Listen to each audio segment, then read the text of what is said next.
ચાલો આજનો આધ્યાત્મિક પ્રશ્ન, હનુમાન ચાલીસાની રચના કોણે કરી હતી? ચાલો તમારે કહેવાનું છે જેને આવડે એને કે હનુમાન ચાલીસાની રચના કોણે કરી હતી, એના રચયિતા કોણ છે?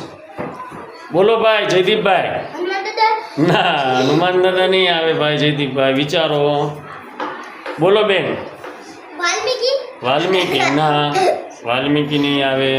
બોલો ધ્રુવભાઈ. વેદ વ્યાસ. ખોટો જવાબ. બોલો જિગ્નેશભાઈ.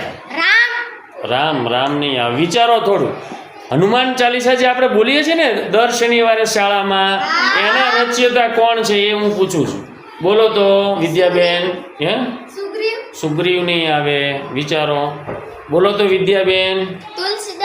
સરસ, તુલસીદાસ, જેમણે રામચરિત માનસની પણ રચના કરી હતી. સરસ વિદ્યાબેન.